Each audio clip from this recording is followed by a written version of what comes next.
In 1954, Hollywood created a monster so iconic it would live forever. But the truth behind its birth is darker than anything shown on screen. A woman had her career destroyed for designing it. A man nearly drowned bringing it to life. The suit was thrown in the trash like garbage, and the filming location itself hid real prehistoric bones beneath the water. This is not just the story of a movie monster. This is the true disturbing legacy of Creature from the Black Lagoon.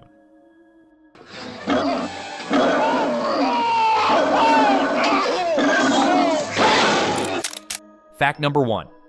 A woman designed the creature, then got blacklisted for it. Long before the Gill Man ever rose from the water, his true creator worked quietly behind the scenes at Disney Studios. Millicent Patrick was a trained animator and illustrator who helped design everything from Fantasia to Dumbo, and she was one of the only women in Hollywood at the time trusted with creature design. When Universal needed a new monster for Creature from the Black Lagoon, Patrick studied prehistoric fish, amphibians, and deep-sea anatomy, blending science with imagination to shape what would become one of cinema's most iconic creatures. But the credit for her work was stolen almost immediately. Universal makeup chief Bud Westmore, who came from a powerful Hollywood family, claimed the design as his own. The studio then sent Patrick on a nationwide publicity tour called The Beauty Who Created the Beast, only to force her to publicly deny her own authorship at every stop. When the tour ended, Westmore had her quietly fired. Patrick never again worked behind the scenes in Hollywood. For over 50 years, her name was erased from the legacy of the creature, until modern historians finally uncovered the truth. One of cinema's greatest monsters was designed by a woman the industry deliberately silenced. Fact number 2, the costume was rescued from a dumpster and worn for Halloween. After the final Creature sequel wrapped production, Universal treated its legendary monster suit like trash, literally. The studio dumped pieces of the costume into a trash bin behind the lot, assuming its value had expired with the box office receipts. But a janitor, unaware of the monster's growing legacy, pulled the mask and claws from the dumpster and gave them to his young son as a Halloween costume. For years, a child unknowingly wore one of the most iconic creature designs in film history while trick-or-treating through suburban streets. What should have been preserved as a priceless artifact of movie history nearly vanished forever. Eventually, horror historian and super collector Forrest J. Ackerman tracked the costume down and purchased the surviving pieces, saving them from permanent loss. One of cinema's most unforgettable monsters very nearly became just another piece of garbage, discarded and forgotten. Fact number 3. The underwater actor held his breath for up to 4 minutes. Rico Browning, the man inside the Gill Man underwater, performed his scenes without scuba gear, without modern safety rigs, and without visible air hoses. Director Jack Arnold insisted that no bubbles could appear on screen, believing that if the creature had gills, escaping air would break the illusion completely. That demand pushed Browning into terrifying physical limits beneath the surface of Wakulla Springs. At rest, Browning could reportedly hold his breath close to 4 minutes, but once he began swimming, fighting currents, and wrestling co-stars underwater, that time dropped dangerously low, sometimes barely 2 minutes. Between takes, hidden emergency air hoses were rushed in just out of camera view. One missed breath, one tangled foot, or one failed cue could have meant drowning in full costume. Every serene underwater shot audiences admired today was filmed with a man quietly racing against suffocation beneath the surface. Fact number 4, 2 different actors played the creature. The illusion of a single relentless monster was actually created by 2 very different men in 2 entirely different suits. Rico Browning handled every underwater scene in a lighter, more flexible version of the Gill Man. On land, the towering Ben Chapman, standing 6'5", wore a heavier, darker suit built specifically for his frame. Since their body types were so different, Universal had to construct separate costumes and separate masks molded directly from each actor's head. Each suit cost around $15,000 in 1954. Editors then faced the challenge of stitching together 2 performers into a seamless screen presence. Through careful lighting, camera angles, and editing, audiences never realized the monster they feared was actually a carefully engineered illusion built from two separate bodies sharing one identity. Fact number 5. Ben Chapman was forced to stand up to 14 hours a day. For Ben Chapman, playing the creature on land was not just uncomfortable, it was relentless physical punishment.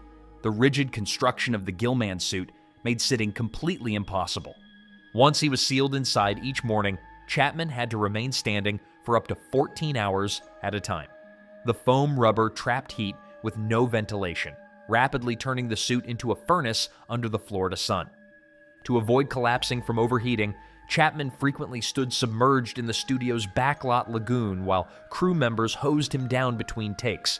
Heat exhaustion, claustrophobia, and dehydration were constant dangers. There were no cooling vests, no lightweight materials, no modern protections. Every step Chapman took in that rubber prison demanded endurance few actors today would ever be asked to give. Fact number 6. The creature was designed using an Oscar statuette. The final shape of the Gillman was born from one of Hollywood's most sacred objects, the Oscar statuette itself. Director Jack Arnold struggled for over a month to settle on a creature design that felt both alien and disturbingly human. Then one day, he was staring at a framed certificate he received for his Academy Award nomination for the documentary With These Hands.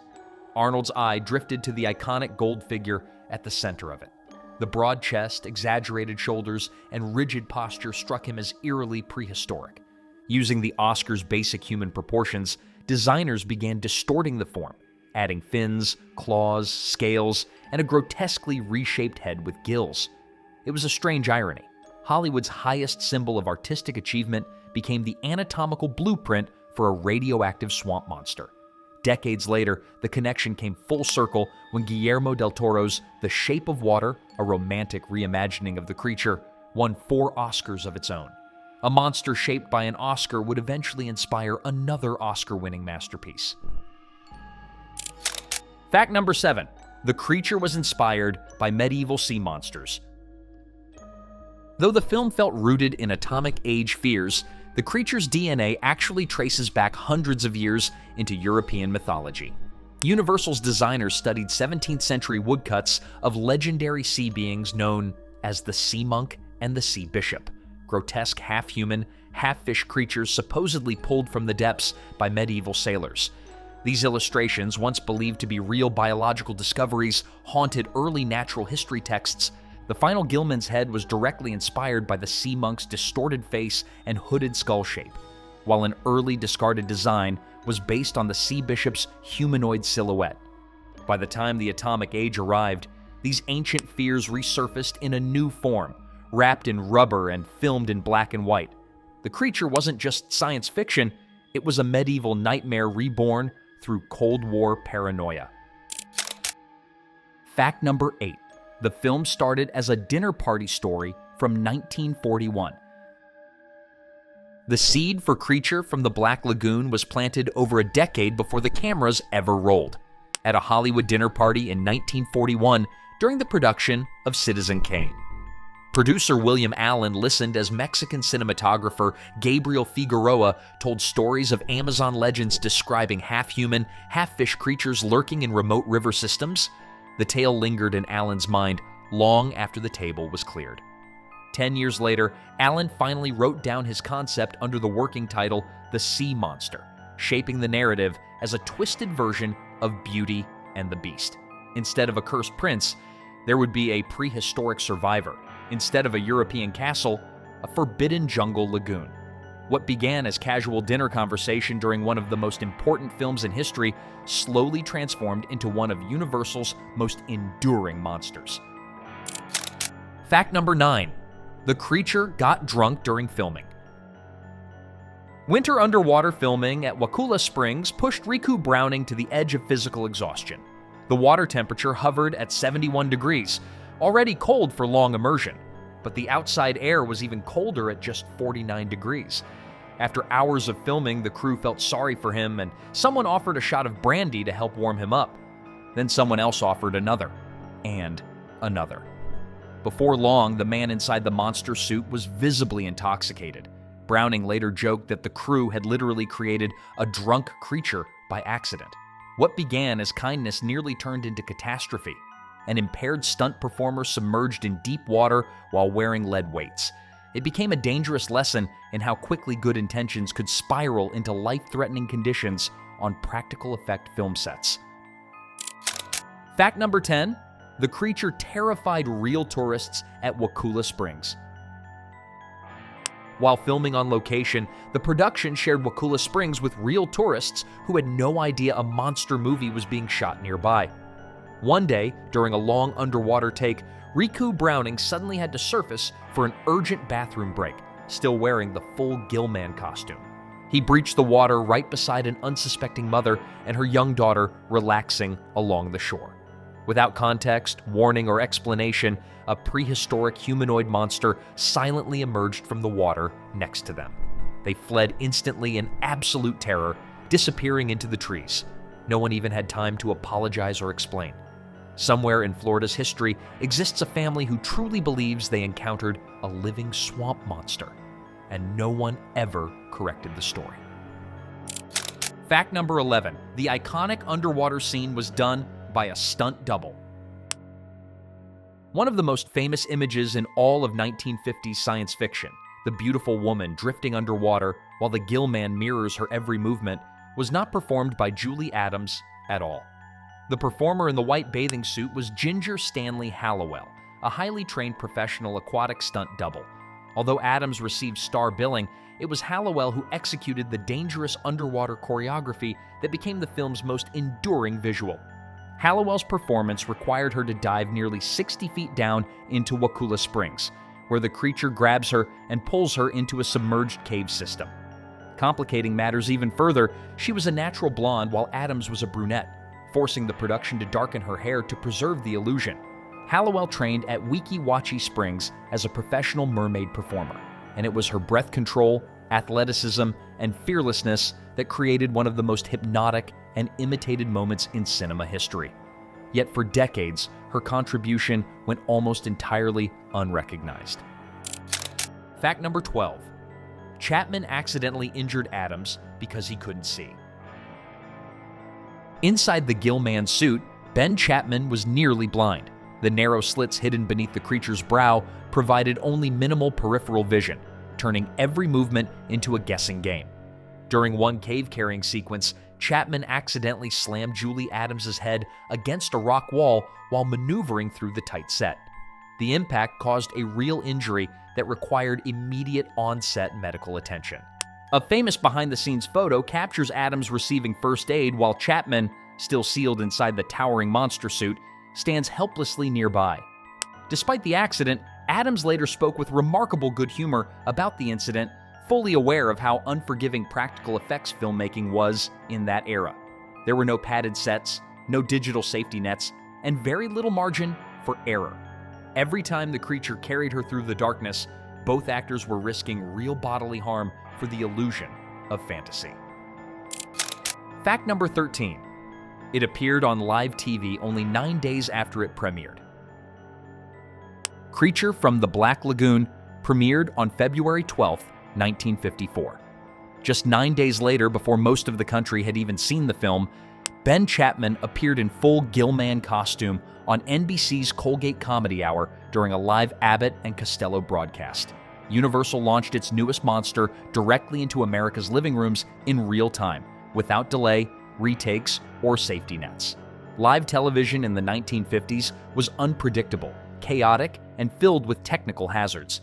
Yet Universal rushed the creature onto the air anyway to capitalize on its sudden popularity. Today, a studio would carefully stagger months of promotional buildup. In 1954, they shoved their monster straight into the public eye within days of release. It was an aggressive publicity gamble, one that helped cement the Gillman as an immediate cultural icon. Fact number 14. Adams almost refused her career-defining role. When Julie Adams was offered the role of Kay Lawrence, she nearly turned it down outright. At the time, she had been building her reputation in westerns and prestige studio pictures, and Creature from the Black Lagoon felt like a step backward. She later recalled her disbelief at the title itself, thinking, "The creature from what?" To her, it sounded like disposable B-movie nonsense. Yet that role, almost rejected, became the performance that immortalized her in film history. Universal even insured her legs for $125,000, declaring them the most perfectly symmetrical in the world, a publicity stunt worth over $1.4 million today. What she feared would damage her career instead ensured her legacy. The role she least believed in became the one that audiences would remember for the rest of her life. Fact number 15. Clint Eastwood's first film role was in the sequel. Before he was a cowboy, a cop, or a cinematic legend, Clint Eastwood's first step into Hollywood came quietly and uncredited in the 1955 sequel, Revenge of the Creature. He appears briefly as a clumsy laboratory technician who misplaces a rat during an experiment, only to later discover it hiding inside his coat pocket in a simple slapstick gag. It is a far cry from the steely screen persona that would later define him. There is no hint of Dirty Harry, no glimpse of the man with no name, just a nervous young actor in a white lab coat delivering a minor comic beat in a monster sequel. One of the greatest icons in American film history began his career unnoticed, standing on the sidelines of the Gilman's second rampage. Fact number 16. They filmed where real fossils were found. Wakulla Springs wasn't chosen merely for its breathtaking beauty. It sat atop a graveyard of deep prehistoric history. As far back as the 1850s, fossil hunters uncovered the remains of Ice Age creatures in the surrounding swampland, including a complete mastodon skeleton buried beneath the murky waters. The very place where Universal filmed its fictional prehistoric survivor had once been home to real ancient monsters. Decades later, the eerie connection became even stronger. Paleontologist Jenny Clack of the University of Cambridge discovered a 340 million-year-old amphibian fossil in what had once been a foul, lightless swamp, and named it Eucrita melanolimnetes, which translates to the creature from the Black Lagoon. Fiction had looped back into science. A B-movie monster left such a cultural imprint that a real prehistoric species now carries its name forever. Fact number 17. It was filmed during the death of the 3D fad. Following the explosive success of House of Wax in 1953, studios rushed to capitalize on the 3D craze, and Creature from the Black Lagoon was among the most ambitious of these experiments. Specialized cameras were built to film in stereoscopic 3D, including sealed underwater housings for Wakulla Springs, an enormously expensive technical gamble. But by the time the film reached theaters in early 1954, the 3D boom had already collapsed. Many cinemas no longer had working projection equipment, and countless audiences saw the film in ordinary flat 2D. Universal poured money, engineering, and risk into a gimmick that most viewers never experienced. Ironically, the movie's lasting success proved that the creature didn't need technological novelty to survive. Its power came from atmosphere, performance, and myth. Fact number 18. Henry Mancini wrote music for it before he was famous. Long before Moon River and the Pink Panther theme, Henry Mancini was just another young composer inside Universal's massive music department. Between 1952 and 1958, he contributed to more than 100 films, including Creature from the Black Lagoon. His music underscored the calm moments of the lagoon, quiet, drifting melodies that made the water feel deceptively peaceful. The film's score was divided among three composers: Mancini for Serenity, Hans J. Salter for the darker dramatic passages, and Herman Stein for the brutal pounding music associated with every appearance of the Gill Man. One of the most celebrated composers in American film history learned his craft scoring swamp monsters, alien invaders, and talking mules.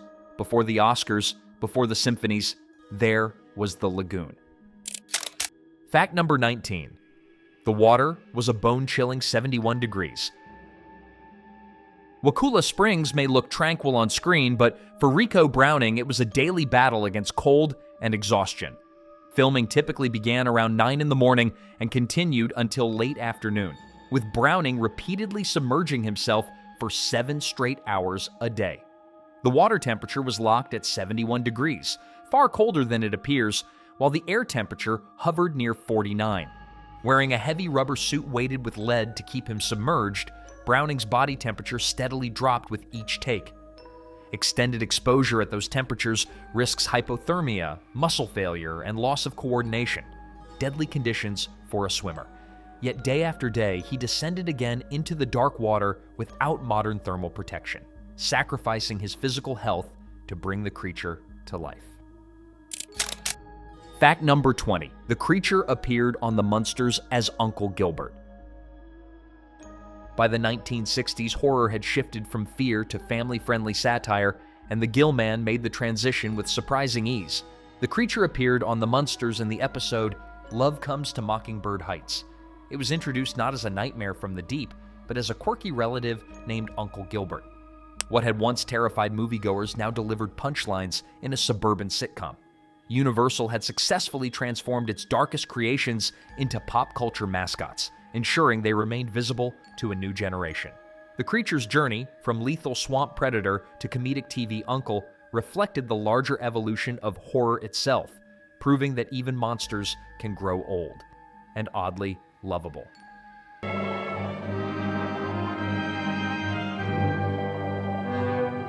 Against all odds, Creature from the Black Lagoon survived professional sabotage, physical torture, freezing waters, forgotten costumes, and even the collapse of the 3D era to become one of cinema's most enduring icons. If you enjoyed this deep dive into Hollywood's most cursed lagoon, don't forget to hit like, subscribe, and turn on notifications for more dark corners of film history, right here on Iconic TV Rewind.